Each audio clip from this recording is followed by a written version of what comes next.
Also, there is one really lazy method.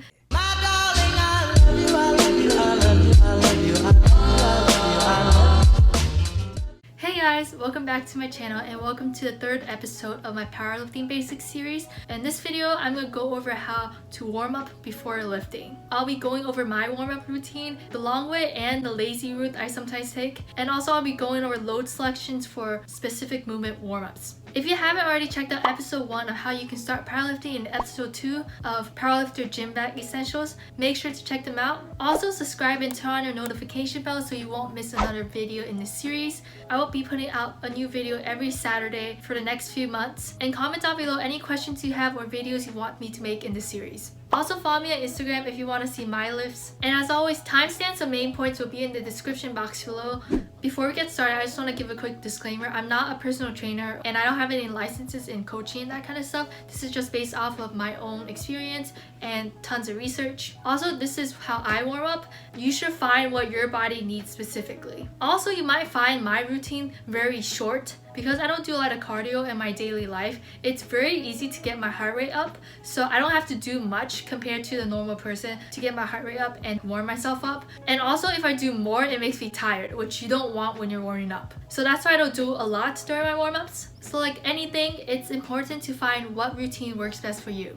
Okay, so first of all, why do we warm up? The first reason why we warm up is for injury prevention. What we do when we warm up is we want to prepare our body for the work we're about to do and the heavy weights we're about to lift. Second reason why we warm up is that it improves performance, which is self-explanatory. Like if you warm up for any sport or for anything basically, you do better at it. Lastly, it can help with mind-muscle connection. If you consciously place attention on your muscles, the quality of the contraction that muscle produces is better than if you don't put your mind to it. In other words, the more your mind focuses on a specific muscle being worked, the greater your gains will be. Through warming up and activating your muscles, that can increase mind-muscle connection. Okay, now for the basis of warming up. You don't want to overwork your body. If you understand RPEs, warm-up should be less than RP 5. You should not be tired after your warm-up. If you are, then you're doing way too much. And also, a lot of people do too little. Like they just go in the gym and throw on the heavy weight and start lifting. And that's bad because of the reasons I said before.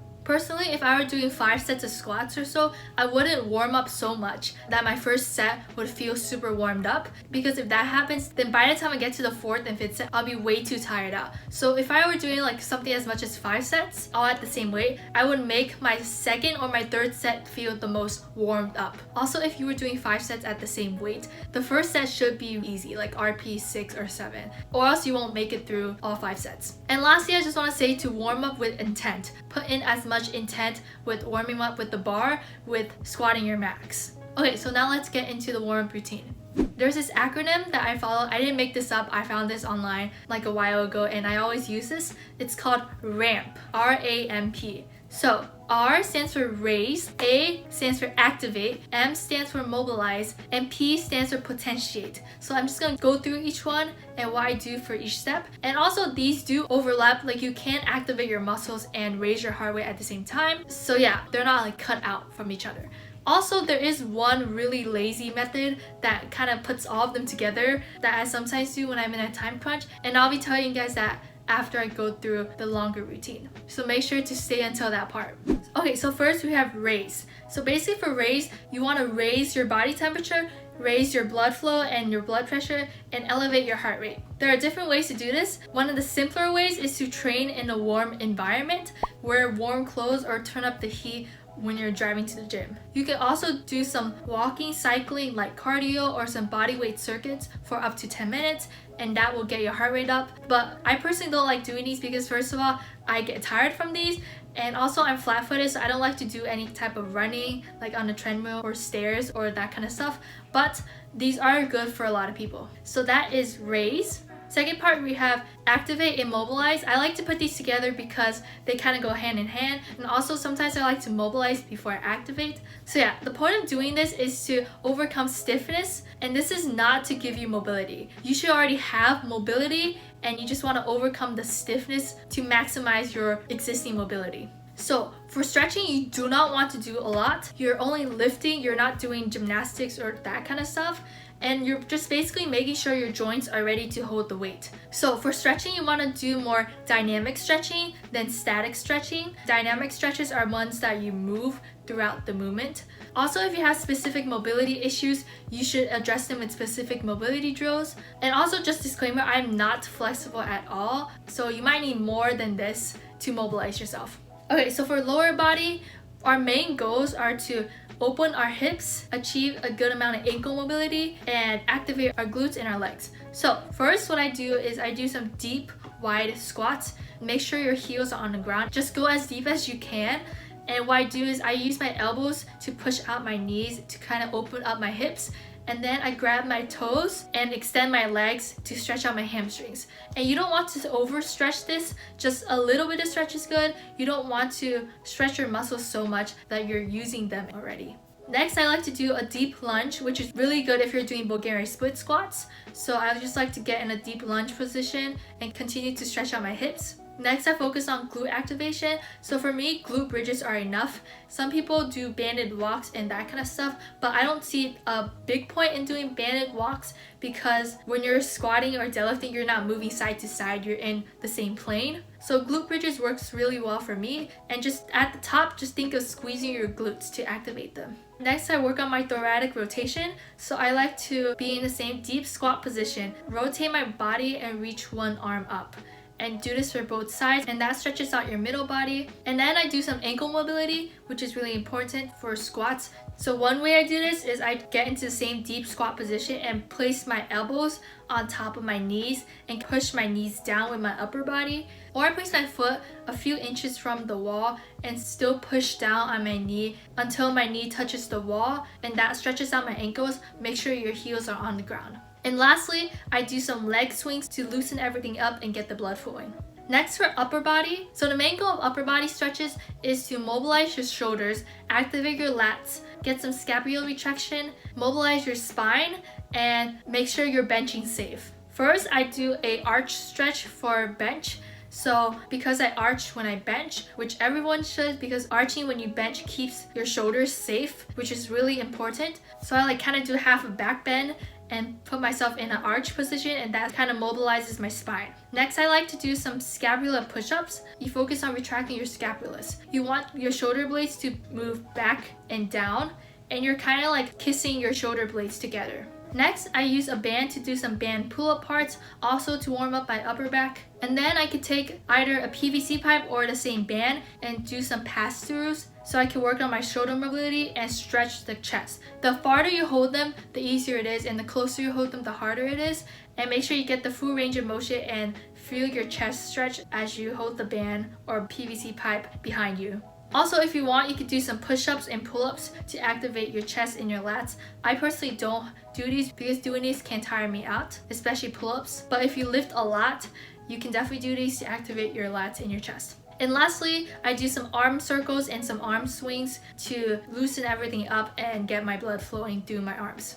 So next, I do some foam rolling. So foam rolling can increase your range of motion without decreasing muscle activation, and also it can help relieve pain from sore muscles. So especially if you're sore somewhere and you have to work out that muscle again that day, then definitely roll out that muscle before you go work out. But one place where I think you should always roll out before you exercise, or just anytime, since I really like doing this, is your upper back. Because we're always in the slouching position, my upper back builds up a lot of tension, and so it feels really good to roll on my upper back. So what you do is, first of all, put the foam roller under your back and roll it out a few times. Make sure to stop at the end of your rib section, and you can go all the way up to your shoulders. If you find the foam roller slipping, make sure you're exactly on top of the foam roller and not like diagonally to the side, because then the foam roller might slip out. First, roll a few times back and forth. Next, you just want to put the foam roller at the lowest position, put your butt down on the ground, and stretch your upper back and lean your head back. And stretch that for a few seconds before moving like an inch upwards, and do that for every single inch or so until you reach the top of your back. And so this routine for rolling out your upper back can really help relieve tension from sitting all day. Anyway, so this is my stretching, mobility, and foam rolling routine. Also, it's really important to warm up both your upper body and your lower body on all workout days, even if you're only doing lower body on one day and upper body on the other day, because for example, you need shoulder mobility for squats, activated lats for deadlifts, and you need engaged legs for bench for some leg drive. Okay, so next I'm gonna go over my lazy routine. This is called the empty barbell complex. Basically, doing this whole thing activates my muscles good enough, also stretches out some muscles, and can raise my heart rate. So it's a 3-in-1. So what you do is you take an empty barbell, or you can take something lighter or heavier depending on how much strength you have, but for me, just a 45-pound barbell works great. Do 10 RDLs, 10 back or front squats, 10 OHPs, and 10 bent over barbell rows.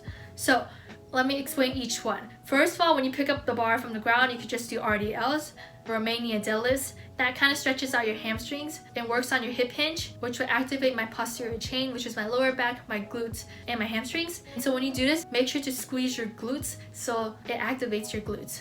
Next, I don't do a lot of cleans, but a few cleans are good for shoulders and back. Next, I do some back and front squats. If I am squatting that day, I would do back squats, but usually I would do front squats because that activates my quads a lot. Next, I do some overhead presses for shoulders, and lastly, I do some rows for my back. So yeah, by doing 10 or so of each, that raises my heart rate and I kind of activate most of my muscles. So yeah, this is the lazy way out. Lastly, for our acronym RAMP, I'm going to talk about Potentiate. This is your specific warm-up for whatever lift you're doing. And so you're potentiating before you do your heavy sets. You want to treat your warm-up reps with as much attention as your working sets. So always start with the bar. Also, if the bar is heavy for you, you can go with goblet squats or dumbbell squats or deadlifts. Or for bench, you can do lighter weights or dumbbell presses. And what I do with the bar is I work on my tempo and kind of controlling the weight as I go down and getting used to every single frame of my lift as I go down. So I usually take like a 5-second tempo on the way down, pause at the bottom, and work on explosiveness on the way up. Okay, so I'm just gonna go over the weights I use for my squat. So my squat max is at 275, so I'll just go over how I would take jumps if I wanna hit 275. So first of all, I would do the bar about 3 to 5 times. Because I'm doing a lot of tempo work, I don't need to do 8 to 10 reps. And then I put on my knee sleeves and do 135 for about 4 reps. If I were at a meet, I would do 155 for 3 reps. But if I wasn't at a meet, I would just skip that. And then I would put on my belt and do 185 for 2 to 3 reps. And then I would put on my wrist wraps, do 205 for 2 reps, 225 for 1 rep, and then 245 for 1 rep, 260 for 1 rep, and then 275 for my last rep. This is basically what I went through for my last meet. So 245, 265, 275 were my attempts, and the rest I did in the warm-up room. And also, none of these should be hard. So 185 for 3 belt lifts would be at an RP 6 or 7, especially if I haven't warmed up yet. That's why I wear my belt before 185. And also, you should definitely wear all your equipment, at least for one warm-up set, before starting your working sets. Okay, so this is how I do it for bench. First, I start with the bar, and same thing, I work on tempo. I make sure I pause, and then I work on explosiveness on the way up. So I do about 5 to 10 reps, and then I jump to 95 for 3 reps. I put on my wrist wraps, do 115 for a rep, then do 135, and then 145, and then take about 8-pound jumps from there. However, at a meet, I did a little bit more. I did the bar, 70 for 5, 95 for 3, 110 for 2, 120 for 1, 130, 140, 150, and then 160. And lastly, for deadlifts, I do the bar for about 10 reps, and then I do 135 for 5 reps, 185 for 1 rep, and then put my belt on and do 185 for 2 reps, and then I do 205 for 1 rep, 225, 245, 265, and then 280. The reason why I do more warm-up sets at a meet is because we take like 20 or so minutes to warm up for just one lift. Instead, at home, I usually only take 10 minutes to warm up. So we take a lot of breaks in between, and that kind of like prepares our body more. So that's why there are more warm-ups for a meet. So I'm lazy, so my jumps are according to plates. So like for bench, I put 25s on for 95. and 45-pound plates for 135. Most people warm up according to plates because that way it's easy to load and you have to waste a lot of time. But yeah, that's kind of how I warm up. There are like percentages that people use for warm-ups, but I think that's too much work for me. So this is just how I go. For anything, just remember you have to take at least 5 warm-up sets before squats and deadlift, and at least 4 warm-up sets for bench. Depending on how heavy you're gonna go that day, if you're going heavier, you should definitely take more warm-up sets. And also make sure to videotape your last warm-up, especially for squats, to check your depth and to just like check your form before you actually start your working sets. So yeah, and that is all for Potentiate. And lastly, I just want to talk about post-training and what to do after your workout. So what I like to do is a 3 to 5 minute cool down, either a slow walk, some deep breathing, reflection stuff to slow down your heart rate. Also, after your workout, within an hour, it's good to eat your meal. I like working out in the afternoon around 3 o'clock, and I finish around 4:30. I eat dinner around 5:30, so that's a good timing. And you want at least 30 grams of protein after your workout. Also, you want to aim for 7 to 10 hours of sleep that night to recover. And also after your workout, this is a time to do some static stretching versus before workouts we did dynamic stretching. So yeah, that's basically it for warming up. Just want to say again that this is how I warm up, so you should find what works best for you. Don't forget the acronym RAMP: Raise, Activate, Mobilize, Potentiate. Make sure to cover all 4 for your warm up. And yeah, so thank you guys so much for watching. I hope this video helps you guys. And in the next few weeks, I'll be going over how to squat, bench, and deadlift. So subscribe so you won't miss those videos. Also comment down below if you have any other video ideas or any questions you have. Like this video if you did. And yeah, hope you guys enjoy, and I'll see you guys next week.